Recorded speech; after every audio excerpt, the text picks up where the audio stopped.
1 minute past 10.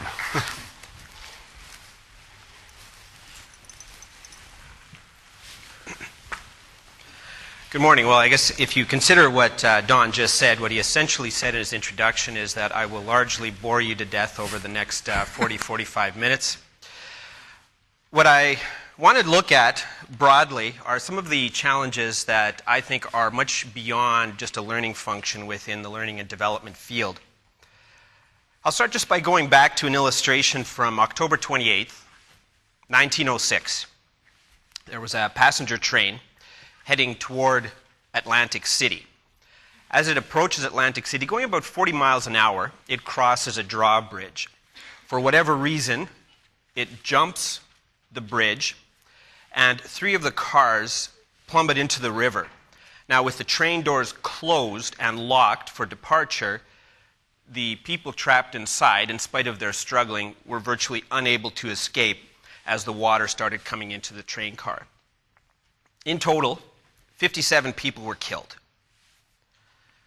Now, if you think about the carnage that humanity has produced in the 20th century, that's not really a very notable incident. In fact, it's actually quite insignificant by some of the catastrophes that we've seen occur even in the last 4 or 5 years. But an outcome of this incident is one that every single one of you in this room have been impacted by, and one that has largely changed the nature of information discourse in our society today. Ivy Lee, who was a young partner in a firm that was specializing in a new field that he eventually called public relations, issued one of the first press releases. In fact, it's often cited as being the first press release ever issued. And what was unique about this, up until this point, you had individuals such as the Rockefellers, such as Vanderbilts, and other extremely wealthy people who essentially shied away from public contact. They had an attitude to a degree of arrogance, but also one that information was one that they did not directly disperse to the masses. In fact, even communicating to newspapers, basic information such as this accident, how it happened, how many people died. This wasn't the kind of information that a newspaper or a reporter would ever be able to ascertain directly from the company. This was something that they would end up having to explore on their own through eyewitnesses, and the end result, obviously, notoriously inaccurate information was the byproduct. With the result of this first press release, we had a change in how people related to information. Suddenly, the corporation saw the value of direct contact with the public. At this point, keep in mind there were developing sociological movements in the early 20th century that really had a strong impact on society as a whole, governments as well as corporations.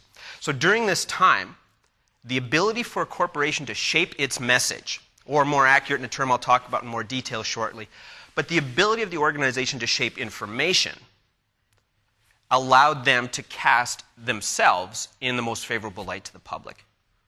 So just keep that incident in the back of your mind as we start looking through some of the points I'll talk about briefly. What is interesting, though, following this incident, the public relations field that emerged around it was essentially committed to a central message, which meant if you were in charge of PR in your organization, it was your job to communicate the public face, your face to the public as an organization. It wasn't a fragmented message. It primarily came through newspapers. It did start to fragment a little bit as multiple media started to arise. Radio grew in prominence, television grew in prominence, and movies, magazines, and related resources. And certainly more recently, if you consider even the last 8 years with the development of the participatory web, that ability for fragmentary information has gone up absolutely extraordinarily. So that's essentially what I'm going to be considering in the 40 minutes or so that I have with you here. The value point here to think about, especially from the perspective of information shapers, is that it consists of multiple domains. The shaping of information exists in a corporate communications channel, media, PR, sales, and it certainly exists within the learning and development field. I mean, if you think about it, that's essentially what we do in the learning and development field. We package information that we think is relevant for individuals, we give it a particular shape, whether it's media-centric, text-based, online, image-based, paper. But that's essentially what we do. Our emphasis organizationally is the provision of information in such a fashion that individuals have the capacity to be able to achieve their work. This work, obviously, is defined by what the corporate strategy is. As a result, there's value in us, in the learning and development field, to look at what's gone on in some of these related fields. What has happened in PR? What has happened in the sales field? What has happened in media? And, as I'll argue shortly, our conception of training is excessively small, and it's one that should encompass much more than what it currently does. The point I'll make then is that as goes information, so goes our field. Do you believe that? If you think about that for a second, the way information develops, the way society as a whole interacts around information, the creation, the dissemination, the sharing of information, that has vital interest for the learning development field within an organization. Essentially, success for an organization and organizations that end up being successful in the next several decades will be those that have the capacity to utilize and effectively integrate key sources of information in the achievement of a corporate or organizational strategy.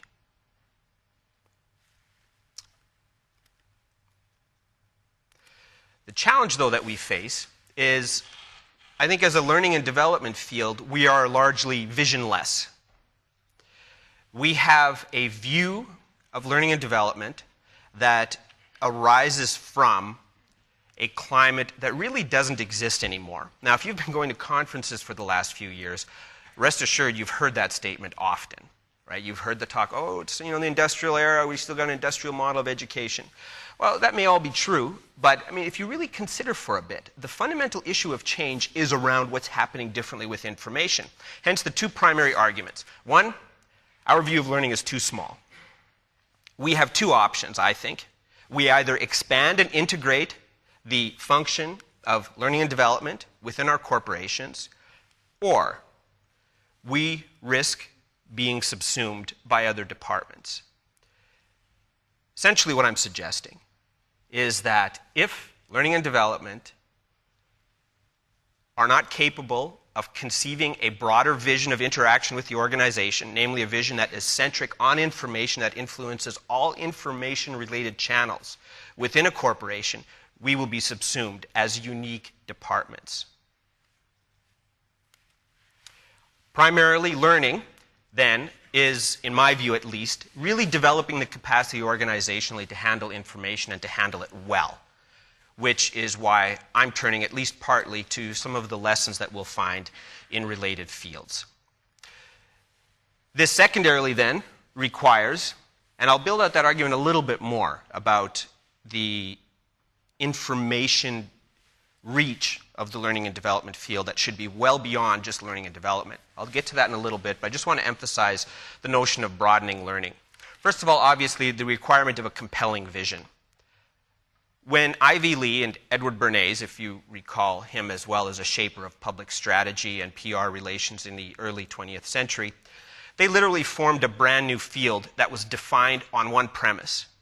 We will provide the public with information that comes from the perspective of the corporation. That was the entire notion of public relations. It still largely is. In a learning and development sense, I think we're at a similar point where we either reconceive ourselves broadly and dramatically, or we risk, as I mentioned, being subsumed. So the first thing we require is a compelling vision, but this also requires that we consider context. When I've dealt with organizations and they're looking at new training strategies, they're considering new approaches to teaching and learning, the first question that I'm always focused on is, what is the context that you're talking about? Because when you consider it, the pencil in your hand, those of you that are writing on paper, these are both learning technologies. A classroom is a learning technology. The entire space where you bring your students in to teach them is a learning technology. So L&D has always been focused on the technology aspect. The bigger question from our end, though, is how do we use those well, and how do we decide what's appropriate in this particular context? You've probably recalled stories of the late 90s, even early 2000s, where you'd have an entire organization go out and build this wonderful interactive CD-ROM for their salespeople, only to discover after they've spent their $1.5 million or pounds or whatever on the initiative, the salespeople don't actually have CD drives in their computers. I mean, these are the kinds of issues that are driven by context. So it's always context first. In my view, there is no solution in advance of a problem. And so much of even our instructional design model, which sometimes gives me a mild rash when I think about it, our instructional design models are prefaced on we know the way to a problem even if we don't know the problem, and my perspective is no. There is no solution to a problem in advance of defining the problem, because the problem will constantly present new contexts, new varying impacting factors that will require different and unique responses to that particular situation or to that particular problem. So as always, context is the first point where we begin to think about learning, which means sometimes a classroom course is just fine. Sometimes giving someone a pen and a piece of paper is a wonderful learning technology that is actually far more portable than a laptop might be in certain instances. And when you think of it, a book is still the #1 take-anywhere mobile technology ever invented. So I'm not trying to outright dismiss all of these related technologies. I'm saying consider your context. There will be periods where interactive iPhone applications will be exactly what you need, and there will be periods where a pen and paper will be exactly what you need. Again, context is king. Ignore all the little bubbles off to the little squares off to the side, and just focus on the central image here. And I should mention as well, if anyone's interested, I have a paper based on the presentation today, so if you feel that you haven't suffered enough at conclusion, let me know. Just leave me your card and I can email the paper to you after the fact. This is a quick example of the domains of learning. Formal learning is how learning and development has often been conceived. So formal learning would be classroom-based learning. This is what's often a byproduct of an instructional design process. In some instances, it might be compliance-based training. The government mandates your employees shall not harass each other, and you're required to build a training plan around that to evaluate that training plan and determine that everybody understands. But there's a lot of other dimensions. If you go just down one, the second bubble up here, you see experiences, games, and simulations. This is learning that's based on an entirely different approach. It's ill-defined objectives often, and the learning comes through interaction with the environment. If you drop down one, you'll see the value of mentoring and apprenticing. Something that certainly gained popularity in corporations or organizationally over the last few years, but the emphasis of learning as being a process that is done under the guidance of another individual who is a so-called expert within a particular domain. You have the performance support option. I think most of you are likely familiar with performance support. At its rudimentary level, it's that little clippy in Microsoft Windows from a decade ago. More advanced, you're looking at context, location-aware support that you can get on mobile devices, for example. Self-learning. I personally am a huge fan of sitting in a corner and thinking. It's still an effective way of solving some of the big problems that we face. So certainly when all else fails, think. And it's something that we often don't encourage enough in our employees or really in ourselves as peers as well in a particular field. As Don mentioned, communities, also an extremely effective way of learning. Networks, I think, is the language that's growing in popularity around it. I mean, communities are really a type of network with a certain type of ties, a strength of ties that achieves a community-type relatedness. And then informal learning, this has received a lot of attention over the last several years. It certainly isn't a new concept, but it's definitely growing in popularity. And Jay was addressing this yesterday in his chat as well. And it's one that, organizationally, at least the notion of informal learning has certainly grown in popularity. So when we're talking about broadening our concept of learning, I'm not talking about shifting the focus to something that ignoring what we're doing right now.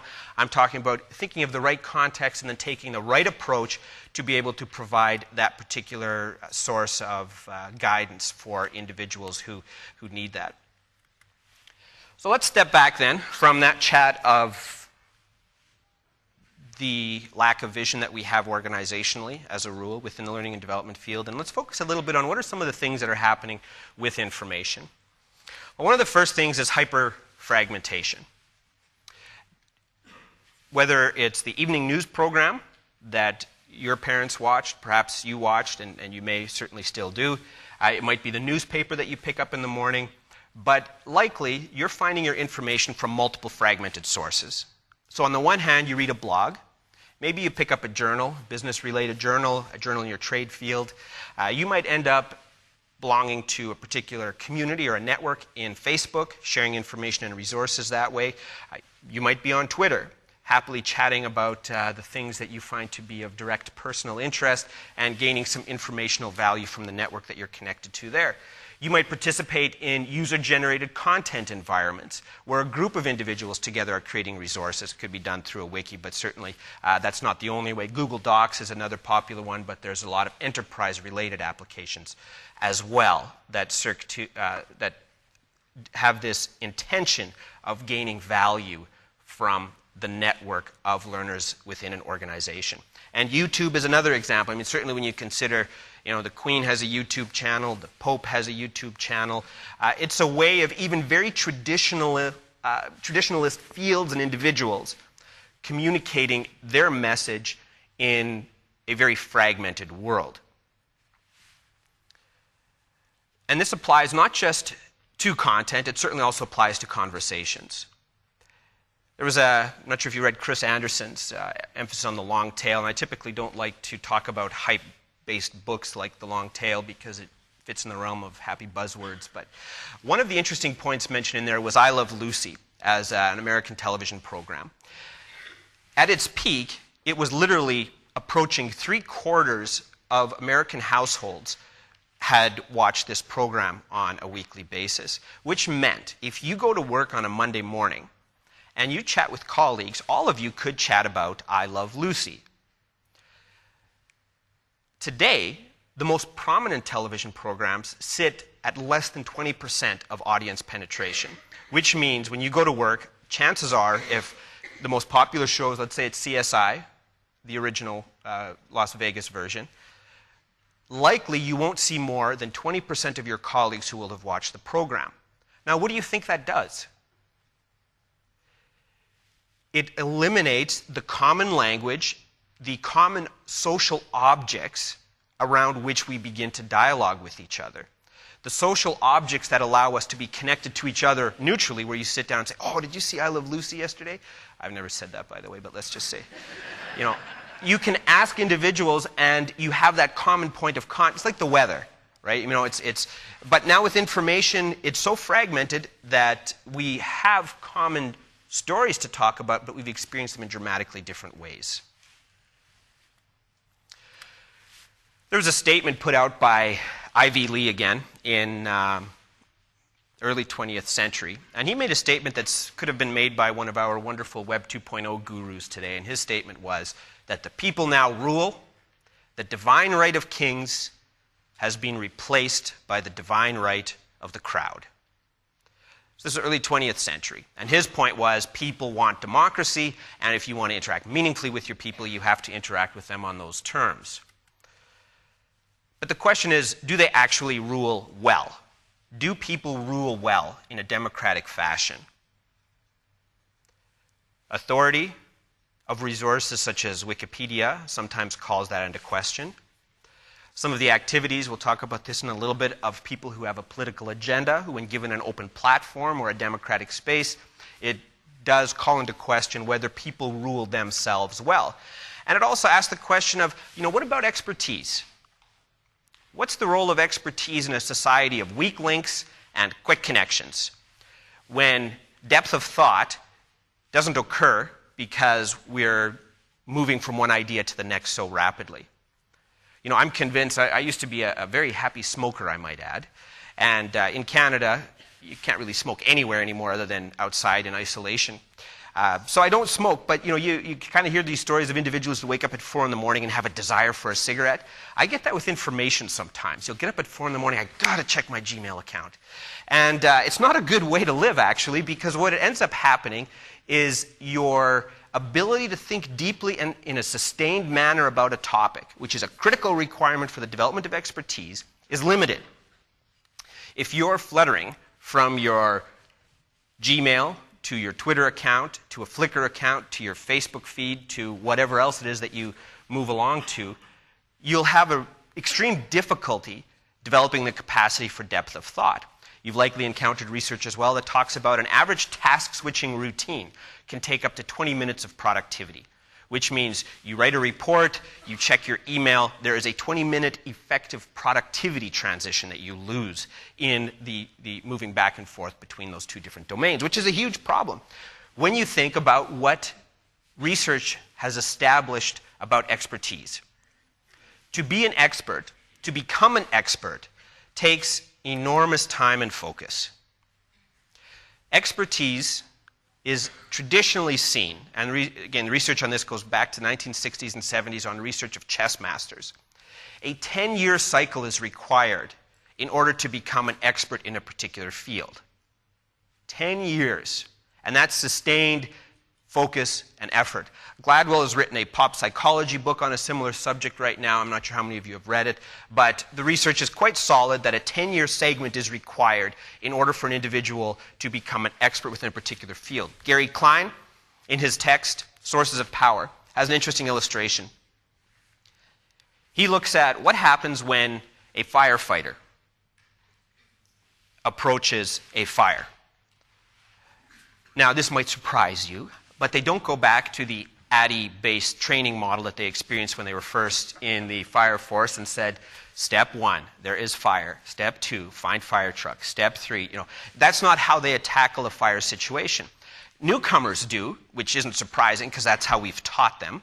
But experts, on the other hand, approach a situation and they basically pattern recognize. They recognize what's there and they faster than they can cognitively think, and this is a fascinating part of it. It's not even an entirely cognitive process. Faster than they can actually think about what they're doing, they already have an ability to react to a particular situation. The same holds true for high-stress situations such as police officers, fighter pilots, and other individuals. When they're in a situation, they're not necessarily following steps 1, 2, and 3. They're matching an entire pattern and absorbing all the related clues and stimuli that there's no way they could process in a normal manner. What's interesting about that is that that's how expertise works. That's how experts think. And yet our training is typically, our learning and development approaches typically doesn't acknowledge that aspect of expertise. It instead tries to achieve expertise through a progressive or staged development, whereas the acquisition of expertise is an immersion process. So that's a question I guess I've spent a lot of time grappling with, is what does it mean to be an expert? And what's the role of expertise in our era today? As I mentioned earlier, how do you balance your weak ties and your strong ties? You need weak information ties for serendipity, to form connections between fields. But you need strong ties to form depth of understanding and comprehension. So this is a challenge that we certainly still face, especially as we are in a position now where we're looking at the challenges that we face with people literally ruling now. Second point, so again, we're still considering the value of hyperfragmentation. I want to talk, or the third point I should say, is about participation.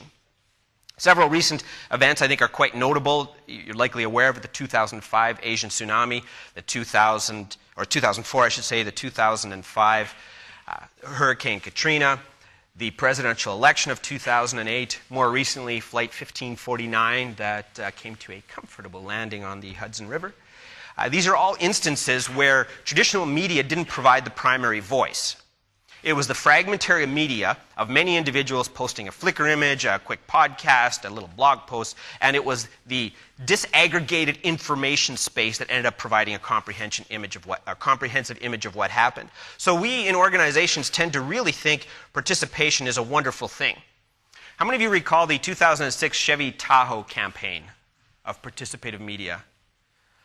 Okay, because now first of all, it's not right to really pick on companies like General Motors that are having a rough go of it. But General Motors ran because everybody's talking. And this is typically what happens, right? Organizations here, everyone's talking participative media, user-generated content. Let's do it too. We'll be successful. We'll sell more, whatever. And it doesn't work that way. Anything needs to be strategically and carefully thought through, especially something as significant as a fundamental shift in power and a shift in voice. So Chevy Tahoe decides we are going to participate in this user-generated content. They set up a website. In conjunction with The Apprentice, the TV program, they told people, come to our website, customize your Chevy Tahoe, create a special little tag or image or text, and if we like your commercial, we'll air it nationally, which is just a wonderful idea. So what happens? Well, the first thing that happens is you get responses like this, and hopefully you can see this. Basically, these were posted on the Chevy Tahoe site. So you get stuff like, no one liked me in high school. Or you get sites that come up that are, and close your eyes if you're very sensitive, how big is your penis? And the end result was, it was a horrible embarrassment for Chevy. Now, this might be an effective ad for certain audiences, but not the audience that Chevy was specifically trying to address. So what happens when you open up your approaches to democracy, whether it's to the public or to your own employees, you risk results that you can't control. And that's a fundamental lesson when you consider participative media, because it's a control shift. The ability to form a centralized message is lost when you start to participate in these kinds of environments. I'll give you one example. Torches of Freedom. How many of you have heard of this? Okay, at least one, yes. Edward Bernays is, along with Ivy Lee, one of the pioneers of public relations. He's a spectacular, well, he's technically dead, so he isn't anymore, but he was a spectacular PR individual. One of his best-known PR examples was the Torches of Freedom campaign for Lucky Strike cigarettes. He wanted to increase, and looking at the market data, the percentage of the population of females that smoked. It was a very, very low percentage. So he staged, nobody knew at the time, but it was his secretary, and there was frowned against for people to smoke in public, like women particularly smoke in public. He staged a situation where he alerted many press outlets, and he said, basically they said, we are, for the rights of women, going to get up in public here at this and this time, and we're going to light torches of freedom for the rights of women. And it was covered by newspapers, it was covered everywhere. Enormous response, enormous increase in smoking in the female population nationally. Likely by that stroke alone, he killed hundreds of thousands of people.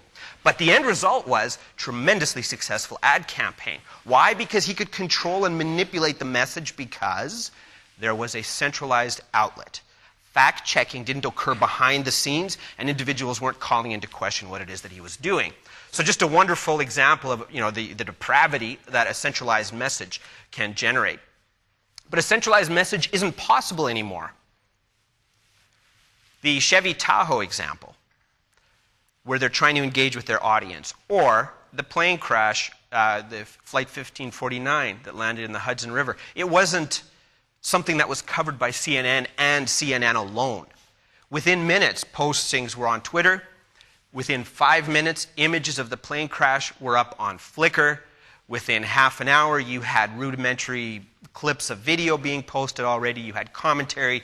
You had individuals texting from within the airplane. And this is something I never got. I saw this plane, I think it was a Qantas plane, heading to Sydney, and somewhere, the compressor tank blew. It was a 747 that ended up, having to be diverted. And the first thing some individual did, your plane just blew a huge hole in the wall. They haul out their cell phone and they record the turmoil in the cabin. I'm looking at it on YouTube and I thought, I guarantee you my first response, if that happened to me, would not be, I should record this plane crash. It would be more like, gonna get some toilet paper. But nonetheless, there seems to be an interest in certain individuals to say, this is worth capturing, and that's exactly what happened with the plane crash. Within minutes, illustrations were up online and it was being shared. Mainstream media, what did they do? They utilized the images created by these individuals. They didn't actually create their own original reporting. Not immediately. Eventually they did. At the analysis of it and the reporting of the other aspects of the plane crash, the new developments, then they did. But the initial response to it, much like the other instances I mentioned, were all driven by individuals. This lack of centralization, this inability to form a centralized informational message, keep in mind, eventually this will all come to learning and development, is the ability to shape a message, right? A course is a wonderful example of how we as individuals shape a message about what needs to know and about the capacities that an individual learner needs to possess. So we're shaping the information to communicate to individuals. But what happens is if there's too much information, people get overwhelmed. There have been a variety of recent incidents that have emphasized this, whether it was 9/11, 7/7, Bali, Mumbai, or the recent financial incident that's ongoing. There is, in each instance, overwhelming evidence after the fact that says we saw this coming, or we should have seen this coming. Few individuals did. So it's not that the information wasn't there. The information just wasn't meaningfully connected.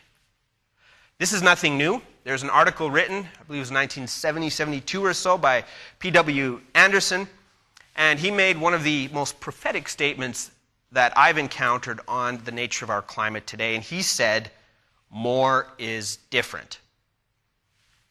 His assertion is, when you have, and it's David Gerlenter has a great quote on this. He says, you know, if you've got 3 dogs, give them all a name. If you have 10,000 head of cattle, don't bother. Because the relationship to information changes when it's exponentially amplified. So our ability to singularly make sense of a field is obsolete. There is no such thing as an expert who can build an airplane. There's no such thing as an expert who can even build your iPhone, if you have one, or your laptop. At a very rudimentary level, everything today has been the work of connected specialists, other than, the odd work of art that you might encounter. But by and large, the devices that we use in our society today are not individually created. They are the result of connected specialization. So what does it mean by more is different? First of all, it means we can't interact with information on the same premises that we've interacted with it in the past. It means that the ability to sense major disasters, man-made generally, we're very limited in our ability to do that simply because of the enormity and the complexity that we face. The noise reduces the gems of information. It makes it difficult to find what's actually important in there, which means we do need new strategies and approaches. We don't need to create people who know, but we need to create people who are capable of continuing to know more. There's a paper by Ronald Barnett in 2000, and he emphasized, as a true academic would, in language that most people wouldn't care to repeat, that we are shifting from an age of epistemology to an age of ontology. Now, essentially what he means by that is we aren't people who are striving to know anymore. We are people who are striving to be. It's not what you know that's important. It's your capacity to continue to know more that's important. And that's essentially what we're talking about with more is different. The same management techniques that we've utilized in the past, they just don't work anymore. Which definitely gives us a problem. Because the notion here is one of a narrative of coherence. If we are to act, we need a coherent narrative. Not necessarily a grand narrative, but if we're supposed to make sense of a situation, we need to know which elements here are important. What pieces do I use to make my decision? And if everything is hyper-fragmented, it becomes increasingly difficult to make the right choice. So it's the formation of a narrative of coherence. Now, what used to happen with training? Learning and development's role in an organization was assumed to be the formation of that coherence. So you would tell your new employee, this is how you respond to an individual who doesn't want to buy your product. Or this is how you respond to a situation where someone has, is considered going with a competitor of yours, and now you have to try and convince them otherwise. We had our answers provided in advance, and those answers typically follow a step process or some kind of a guideline on how you handle these kinds of situations.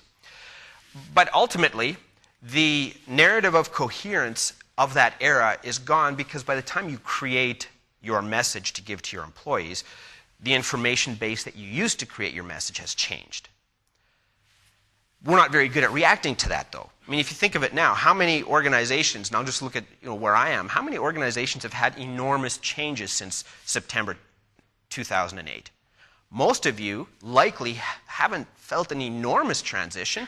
You've perhaps heard rumors and talk, and there's a lot of hype going on and stuff, but generally, if you think about it, the average organization, for most people who are there, are still essentially functioning as they were. So here we have what is apparently a cataclysmic event that should cause huge reaction, and yet we don't have that reaction happening. Why? Because people and organizations are not capable of adapting rapidly enough.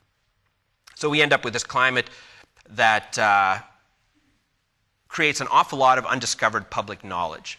Don Swanson made this statement when he looked at why is it that certain things don't happen in an organization? Why is it that we sometimes have these blind spots of information that could completely solve the way we're handling a problem? And he suggested the issue was undiscovered public information. Well, he called it knowledge, I would call it information.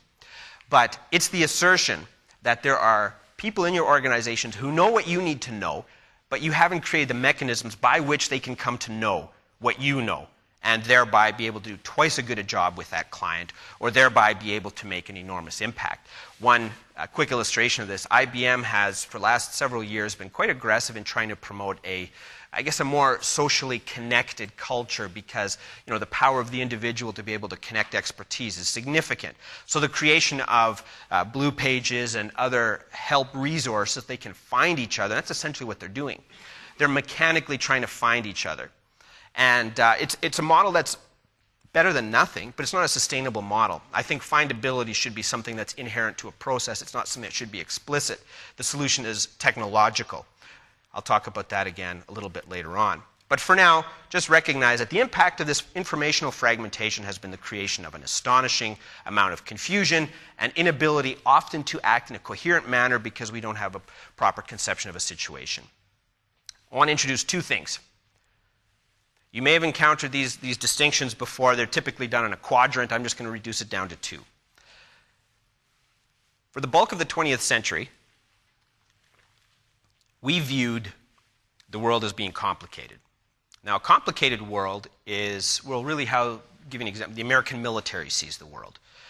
That we just need to get the puzzle pieces together. It's a puzzle, it's a complicated puzzle, but everything has a spot and a place. If we are able to, and this is why the instructional design model was heavily tied to the development of the military, is it reflects this view. It reflects that we can pull the pieces together. There's a puzzle magically out there that we're trying to match our pieces to. Education was fostered on that premise as well. But more recently, our society, we could say it's complex. It's not like a puzzle, it's actually like a weather system. One of the defining traits of a weather system is all of these interacting elements, you don't know what they will do. They will do different things every time they all come together. Wind patterns, pressure systems, moisture levels, all of these things will influence what kind of weather you end up getting. And that's a complex world. That's where we're at in business today. As I'm sure all of you know, we don't know the answer for tomorrow because it's a matter of how these patterns will ultimately end up interacting. This illustration is reflected by an article that Herbert Simon published called The Architecture of Complexity. And in it, he gives an illustration of two watchmakers. These are both exquisite watchmakers. They do an exceptional job, but they have two very different approaches. We have Tempus, who takes an approach that, with a watch being about 1,000 pieces, he's in his workshop, has a phone. Whenever customers want to contact him, he's got to answer his phone. Now, his process for putting his watches together is holistic. He does the entire 1,000 pieces at a shot. Each time the phone rings, he's got to put his work down to answer it if he wants the new business, or ignore it and he won't get the new business. Each time he puts it down, much of the work he's done to this point falls apart. Hora, on the other hand, in a similar situation, takes a segmented approach. He does his watches in 10-piece cycles. So he does 10 pieces. If the phone rings, as it just did, then he's able to grab the... See, I timed that. It was brilliant. He's then able to put that down, only lose 10 pieces rather than the entire watch. Now, if you just think about that, it's just a simple example of what complexity is and how complexity works. That's what we do with our employees. We take them out of their productive environment, which is work. We bring them into our training segment, which is a stoppage of work, in order for them to learn what it is that they need to learn. So there's a productivity factor each time we start training people that our process limits that particular challenge. Okay, the ability then to deal with these issues comes from a perspective from the field of productivity analysis. there was a statement made in the early, well, I guess the late 20th century, it was around 1980s. An individual said, computers are everywhere except in the productivity statistics, which a lot of us in education or in training and development or learning and development may well have encountered as well. So Paul David decided he'd like to explore, why is this the case? Is it really true that we've invested enormous amounts of money in computer architecture, in computers, and yet we've had limited productivity gains as a result of that investment? So he looked back at one of the other defining eras of enormous change, and that was the development or the electrification of America. He found that the dynamo, the electrical engine, when it was first employed, was basically brought into a factory. Now let's consider factories at this time. Multi-story factories, they were driven by a steam engine in the basement generally. You'd have a shaft that would come across all floors, and you would have belts off of each floor coming off that central shaft. If the belt went down, the whole factory went down. If a machine on one floor broke down, everything on that floor stopped working because it was all tied to that belt on the floor. So there weren't many points of failure. One would bring down a floor, one would bring down the entire factory. So when the electrical engine came on, what did people do? Business individuals took the steam engine out of the basement and put in an electrical engine. So what they did was they had the seed of innovation, but they had the architecture of traditionalism in their organization.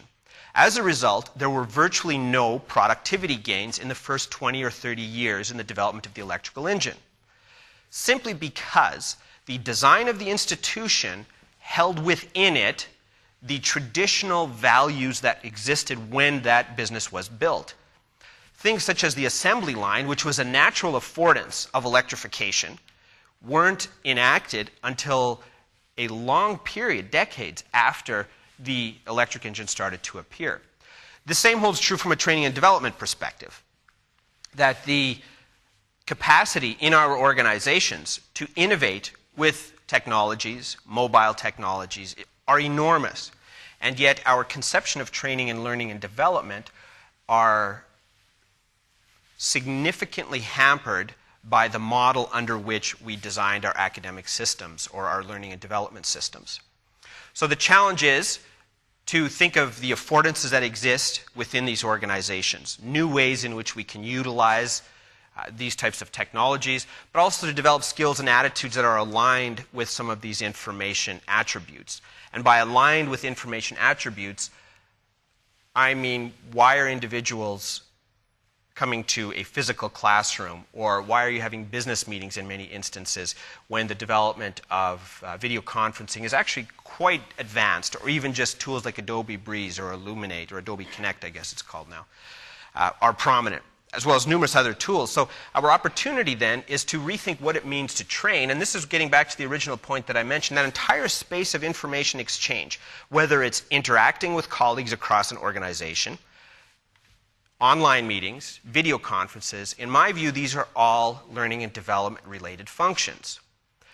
But from what I've seen at least, the use of these often doesn't arise in the learning and development field. It might arise in the IT field, it might arise in the sales field, because they have a need that they are aware of and they begin to act for obvious reasons. It has been, and excuse my criticism here, the lack of foresightedness of the scope of the learning and development field that has caused us to partly acquiesce the opportunities to broaden and to expand our input across these multiple domains.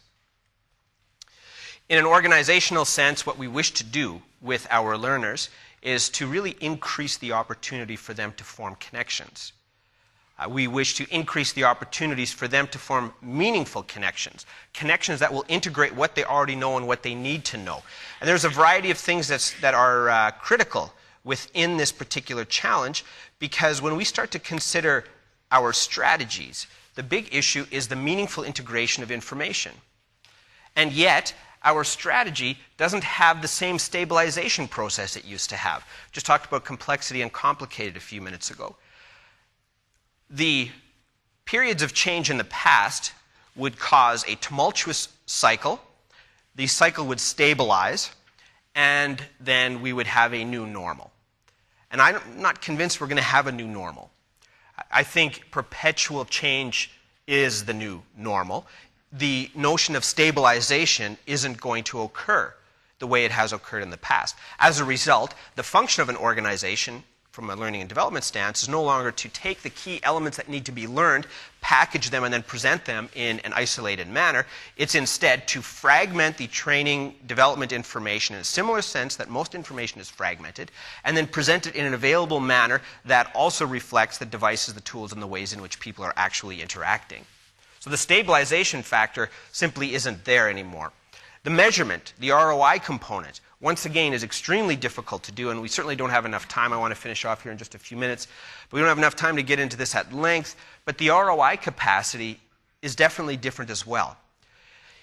The emphasis is more so on capacity building organizationally than it is on necessarily checking off how many learners went through a learning management system.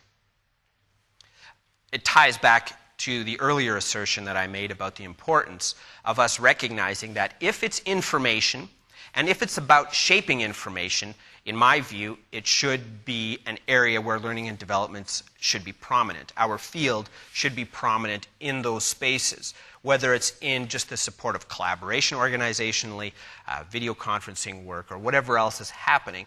The narrow conception that we're here to train people so they can do their job better without recognizing that ours is primarily an information relation field.